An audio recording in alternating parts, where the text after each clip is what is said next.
A very good morning, students. As you all know that we were reading chapter number 3 of history. The name of chapter is ruling the countryside. In this chapter we have read topics like settlements. We have read about permanent settlement, Rayatwari settlement and Mehalwari settlement. Now we will read impacts of revenue settlements, and these were those were revenue settlements. And what was the impact? अभी उनका impact क्या रहा वो हम read करेंगे. So let's start reading. Under British rule peasant survived in very little income. British rule था, उसके under जो पीजेंट्स थे, जो फार्मर थे, वो बहुत कम इनकम में सर्वाइव कर रहे थे. The permanent settlement did not improved the situation. और जो परमानेंट सेटलमेंट जो उन्होंने अप्लाई किया उससे भी पीजेंट्स की जो सिचुएशन है वो इम्प्रूव नहीं हुई. They were left to the mercies of the zamindars who raised rents to unbearable limits. अब वो किसके भरोसे हो गए थे? मर्सीज. जो ज़मींदार है ना, ज़मींदार की जो दया पर रहने लग गए थे. और वो ज़मींदार क्या करते थे? Raise rents to unbearable limits. और वो रेंट्स अनबियरेबल इतना ज़्यादा बढ़ा देते थे जो कि बियर नहीं हो पाता था, मीन्स बर्दाश्त से बाहर लिमिट्स कर देते थे. Compel them to pay illegal dues and to perform forced labour और begar and oppress them in diverse in और अदर वेज. इससे क्या हुआ? इलीगल उन्होंने ड्यूज़ देना स्टार्ट किया और उनको क्या करने के लिए मजबूर कर दिया गया? फोर्सफुली वो क्या करने लगे? लेबर और बेगार. बेगार होता है विदाउट टेकिंग मनी, मीन्स बिना पैसे के वर्क करना, वो होता है बेगार. मीन्स फ्री वर्क करना किसी के लिए, वो करने लगे. और बहुत अलग अलग तरीक़ों से उनको परेशान किया गया. The condition of the cultivators in ryotwari and mahalwari areas also did not improve.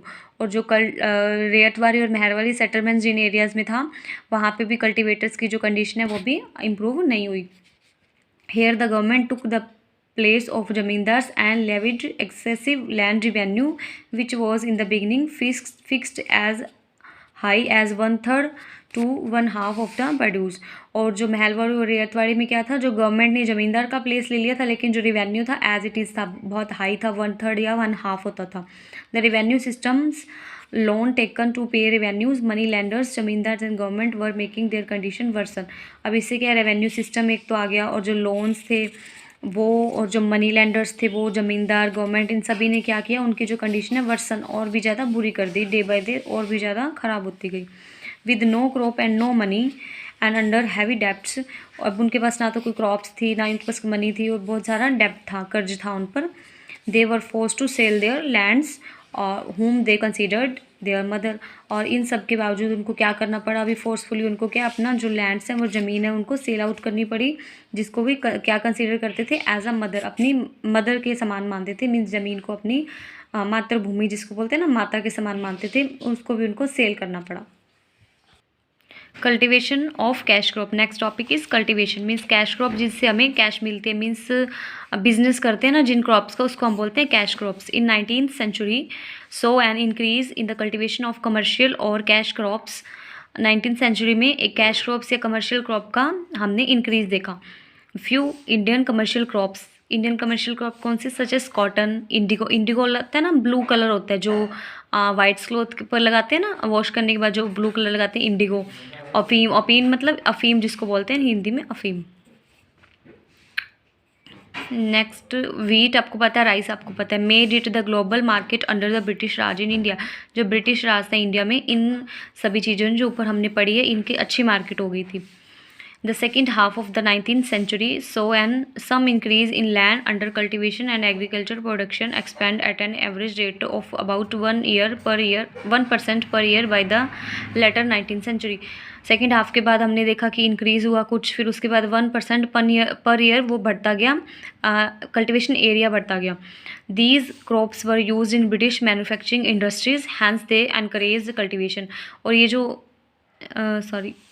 These crops, और जो ये क्रॉप्स हमने ऊपर पढ़ी है ना, ये क्या काम आते थे? Use in British manufacturing industries. Means क्या होता था? अभी आप देखिए, इसको कंसेप्ट आप इसको अच्छे से समझिए. जैसे इंडिया है, यहाँ पे क्लाइमेट क्या है? जैसे हॉट क्लाइमेट है, और यहाँ पे ये क्रॉप्स हैं अच्छे से हो जाती हैं. तो ब्रिटिश जो ब्रिटेन था, मीन्स वहाँ पे ऐसी कंडीशन नहीं थी जो ये क्रॉप्स वहाँ पे ग्रो कर पाएँ. जैसे इंडिगो है, जैसे क्रॉप्स है ना, तो वो क्या चाहते थे? यहाँ से वो रॉ मटेरियल ले जाते थे इन सब का, ठीक है, यहाँ से. और इसके बाद इसके प्रोडक्ट सेल आउट करते थे. वो बहुत हाई कॉस्ट पे सेल करते थे. वो इंडिया में सेंड करते थे सेल आउट करने के लिए, वहाँ से सेल करते थे. मीन्स उनकी डिमांड ज़्यादा थी, तो वो फाइन और गुड अच्छे प्रोडक्ट बनाने के लिए ना, रेडीमेड प्रोडक्ट बनाने के लिए यहाँ से रॉ मटेरियल ले जाते थे। इसलिए जो ब्रिटिश में जो मैन्युफैक्चर फैक्ट्रीज थी ना, जो कंपनीज थी, वहाँ पे रॉ मटेरियल चाहिए होता था। तो इसलिए क्या है, जो वहाँ के यहाँ के फार्मर्स को एनकरेज किया जाता था, भी आप लोग ये जो इनकी जो प्लांटेशन कीजिए, इनका कल्टीवेशन कीजिए। The company forced the peasant to grow cash crops like indigo which resulted in less production of food crops. अब जो कंपनी है ना, ईस्ट इंडियन कंपनी, उन्होंने फोर्स किया पीजेंट्स को, भी आप लोग कौन सी क्रॉप ग्रो कीजिए, इंडिगो की स्पेशल डिमांड थी, क्योंकि वहाँ पे क्लाइमेट ऐसा नहीं था कि वहाँ पे इंडिगो की कल्टीवेशन की जा सके, बट यहाँ पे अच्छे से हो पाती थी। तब उन्होंने फोर्सफुली पीजेंट्स को कहा भी आप इंडिगो ग्रो कीजिए, ब्लू कलर होता है ना जो, वो विच रिजल्टेड इन लेस प्रोडक्शन। और उसका रिजल्ट क्या होता था, अगर कोई भी पीजेंट या फार्मर है अपने लैंड पे इंडिगो ग्रो करता है, तो उसके बाद लैंड क्या बैरन हो जाती है, उसकी जो कल्टीवेशन है बहुत कम हो जाता है, फूड क्रॉप्स हम उगा ही नहीं पाते हैं। इसलिए जो उनको क्या है, नुकसान हो रहा था इंडियन फार्मर्स को। अब इंडिगो क्या है, indigo is blue colour dye extracted from indigo plant. अब इंडिगो क्या ब्लू कलर की डाई है जो कि इंडिगो प्लांट से एक्सट्रैक्ट की गई है। It is use to dye clothes, और ये किस लिए यूज़ की जाती है, क्लोथ्स को डाई करने के लिए। Under British power, Indigo planting became more and more commercially profitable because the demand of blue die in Europe. अब ब्रिटिश पावर में ये इंडिगो की डिमांड बढ़ती गई, क्योंकि जो ब्रिटेन में क्या है, यूरोप में क्या है, ब्लू कलर की डाई की डिमांड बहुत थी। It was introduced in large parts of Burdwan, ये प्लेसेस के नेम है स्टूडेंट्स, बुर्दवान, बंकुरा, बीरभम, नॉर्थ 24 परगनास। और ये जो नाम है, यहाँ पर क्या हुआ, लार्ज पार्ट में इंडिगो बताई गई, मीन्स इंडिगो बढ़ती गई। एंड जसोर कहाँ है ये, बांग्लादेश का, प्रेजेंट डे बांग्लादेश में। Due to industrialisations textile industry flourished and the demand for indigo increase industrialisation हुआ, टेक्सटाइल इंडस्ट्रीज बढ़ गई, जिससे क्या इंडिगो की डिमांड भी बढ़ गई। Since the climate of England was not suitable for Indigo cultivation, और जो इंग्लैंड का क्लाइमेट था वो सूटेबल नहीं था इंडिगो की कल्टीवेशन के लिए। They imported indigo from other places, उनको इम्पोर्ट करनी पड़ती थी इंडिगो, कहाँ से, अलग अलग जगहों से। To meet the growing demands Britain turn toward India, और उसकी जो बढ़ती हुई डिमांड्स को देखते हुए ब्रिटेन कहाँ टर्न हुआ, इंडिया की तरफ आया। मीन्स उन्होंने सोचा भी इंडिया अच्छी हमारी कॉलोनी भी है, हम उससे इंडिगो अच्छी डिमांड में ले सकते हैं। The indigo planters persuaded the peasants to plant indigo instead of food crops. Indigo जो प्लांटर्स थे, उन्होंने पीजेंट्स को बोला कि आप भी फूड क्रॉप्स की जगह क्या ग्रो कीजिए, क्या कल्टीवेट कीजिए, इंडिगो। दे प्रोवाइडेड लोन्स, उन्होंने लोन्स दिए, called dadan at a very high interest. Once farmer took such loan, he remained in debt for his whole life before passing it to his successor।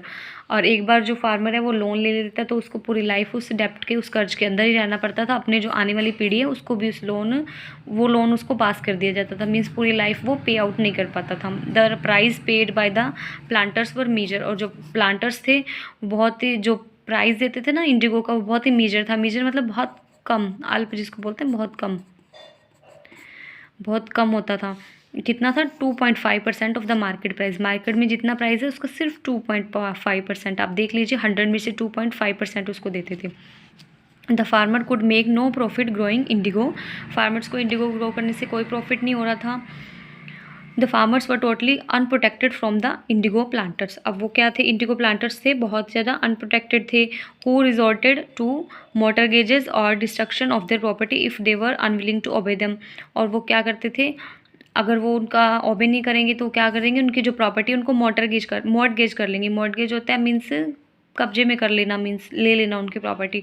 Government rules favour the planters, और government rule भी ऐसे थे जो planters को favour कर रहे थे।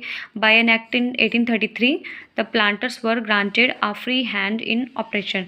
अब 1833 का एक्ट आया, जिससे क्या प्लांटर्स को फ्री हैंड मिल गया ऑपरेशन के लिए, अपने जो वर्क करने के लिए। इवन द जमींदार साइडेड विद द प्लांटर, और जमींदार भी किसके साइड थे, प्लांटर्स के साइड थे। Under this severe operation the farmer resorted to revolt.